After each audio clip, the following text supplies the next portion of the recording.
সবজি নিয়ে আর পারা যাচ্ছে না, মানে সবজি নেওয়া হচ্ছে দুদিন বাদে বাদেই শেষ। এত খাওয়া দাওয়া কমিয়েও হচ্ছে না। Good morning everyone, welcome back to my channel, to a new blog. আশা করি তোমরা সবাই খুব ভালো আছো।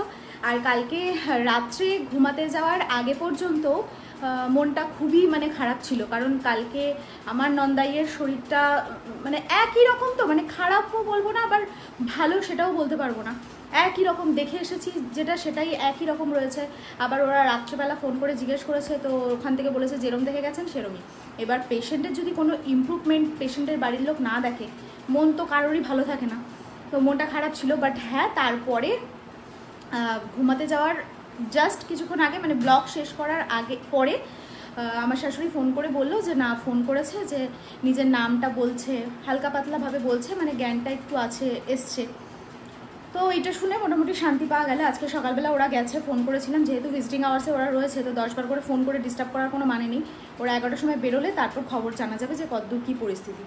আর আজকে যে তোমাদের কালকে রাত্রে বললাম আজকে ঘর ঝাড়া, আমার মায়ের কাছে হাজার নিয়ম, মানে হাজার নিয়মের বাহার। শনিবার দিন নাকি ঘর ঝাড়তে নেই। এবার কোন শাস্ত্রে লেখা আছে সেটাও বলতে পারছে না, নেই।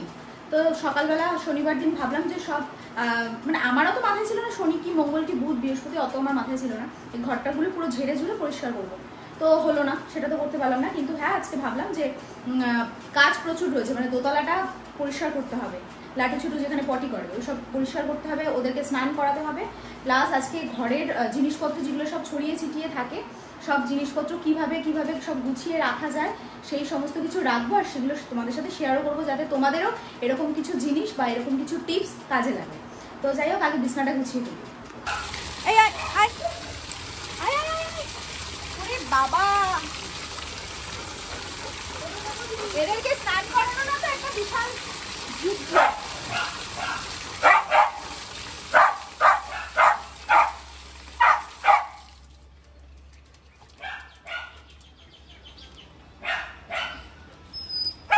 দাঁড়াখানে মেরে নালে তক্তা বানাবো।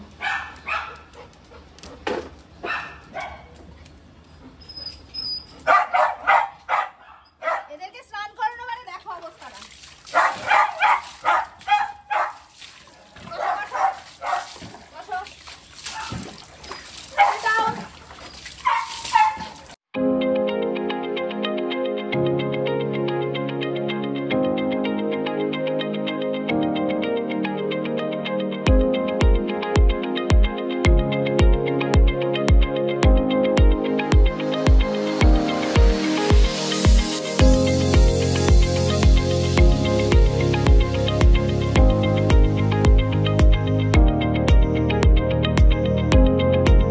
ওদেরকে স্নান করিয়ে পুরো পাগল অবস্থা, ওপর পরিষ্কার করলাম, তার মধ্যে স্নান টান করে আমি একবারে স্নান করে নিয়েছি।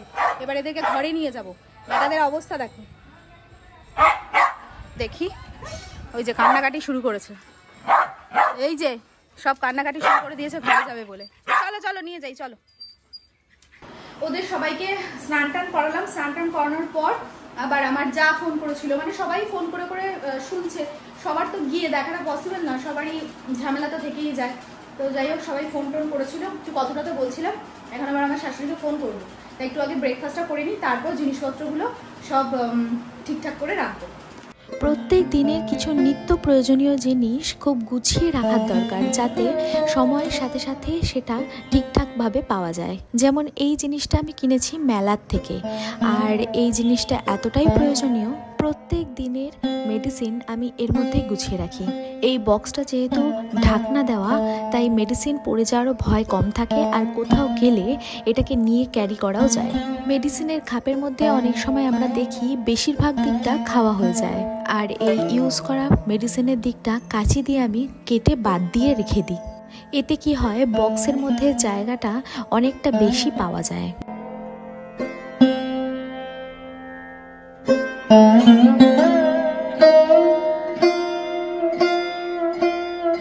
অনেক সময় ড্রেসিং টেবিলে থাকা জিনিস ছড়িয়ে ছিটিয়ে থাকে, প্রয়োজনে আমাদের সেই সব জিনিসগুলো খুঁজে পেতে খুবই সমস্যা তৈরি হয়। তাই সেই সব জিনিস গুছিয়ে রাখার জন্য মিশো থেকে আমি এই মেকআপ অর্গানাইজারটা কিনেছি। দুটো ড্রয়ার সমেত এই বক্সটা খুবই কাজের। যেমন রেগুলার যেগুলো ইউজ করা হয় সেগুলো যদি এই বক্সের মধ্যে গুছিয়ে রাখা হয় তাহলে কিন্তু ঠিক সময় মতো আমাদের হাতের কাছে জিনিসগুলো পাওয়া যায়। আমার প্রত্যেক দিনের ডেলি ইউজের জিনিসগুলো আমি এর মধ্যে সুন্দর করে গুছিয়ে রেখেছি। আর এই ড্রয়ারগুলোর মধ্যে রেখেছি ছোট ছোট জিনিস যেগুলো পড়ে যাওয়ার চান্সটা বেশি থাকে, তাই সেগুলো আমি এই ড্রয়ারগুলোর মধ্যে গুছিয়ে রাখলাম।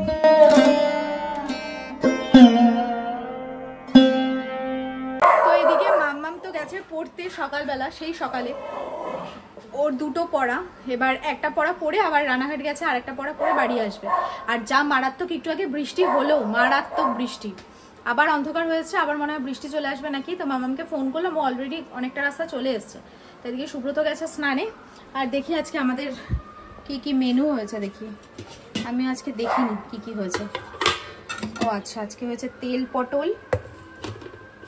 তেল পটলটা বেশ ভালো লাগে, সাথে মটর ডালের বড়া দিয়ে আলু দিয়ে তরকারি, আর হয়েছে মুগ ডাল। তো এখন চট করে লেবু, গন্ধরাজ লেবুর পাতা দিয়ে এই সব নিরামিষ খাওয়ার আজকে, তো গন্ধরাজ লেবুর পাতাটা বেশ ভালো লাগে খেতে, তো সেটা দিয়ে চট করে খাবারটা দিয়ে দিই। তারপর মাম্মাম আসলে আমরা সবাই একসাথে বসবো।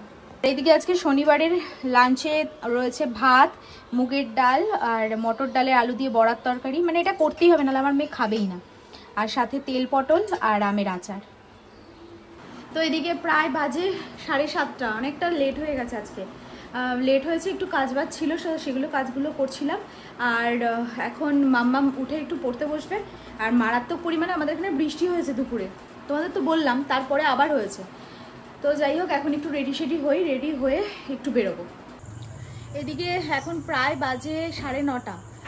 তো আসলাম একটু মাম্মামকে নিয়ে একটু এদিক ওদিক যাই, একটু মাঝে সাঝে একটু ঘুরিয়ে না নিয়ে আসলে হবে না, কারণ আজকে সকালে পড়া ছিল 2টো, বাড়ি ফিরেছে প্রায় তখন 2:30 পৌনে 3টে বাজে। তারপরে এসে একটু ঘুমিয়েছে, তারপর পড়তে বসেছে, আবার এখন একটু নিয়ে বেরোয়েছে। দিদিকে বেরোনো দেখলে ভাইদের যা অবস্থা, যা কন্ডিশন, বেরোতেই দেয় না। ওই যে নিউ গো, আমার নিউ ছোট সোনু সব দেখছে দিদিকে।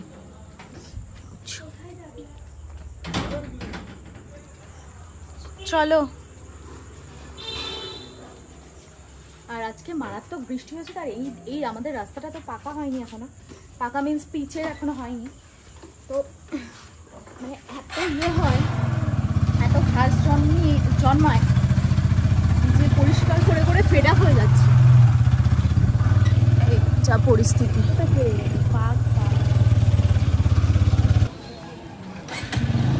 এদিকে এই জাস্ট আসলাম বাড়িতে, আর যা যা কেনাকাটি ছিল সেই কেনাকাটিগুলো করে নিয়ে আসলাম, নাহলে সকালবেলাতে আবার হই লেগে যায়।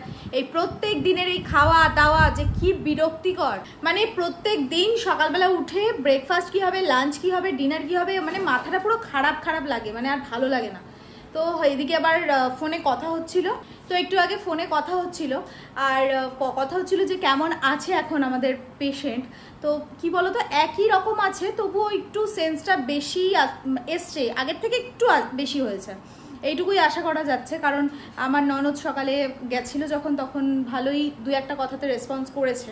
আর বিকেলেও আমাদের একজন পরিচিত আছেন যিনি মানে ওখানেই সার্ভিস করেন, আর ওখানে গেলে পরে বিকাল থেকে দেখতে পান আর কি, মাঝে মাঝে 2-1বার বললে পরে উনি গিয়ে দেখে আসেন।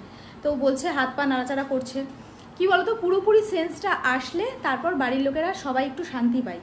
এবার যতক্ষণ না পুরোপুরি সেন্সটা আসছে ততক্ষণ বাড়ির লোকেদের মনের পরিস্থিতি তো তোমরা সবাই বুঝতেই পারছো, মানে যাদের ওপর দিয়ে এটা যায় তারাই একমাত্র বুঝবে যে কি পরিস্থিতি, কি কন্ডিশন। এদিকে এই একজন বসে আছে, পড়ার থেকে তুলে নিয়ে তো অর্ধেক পড়া করিয়ে নিয়ে পাপা একটু ঘুরিয়ে নিয়ে আসলো, এখন আবার খেয়ে দিয়ে পড়তে বসবে না পড়ার আগে?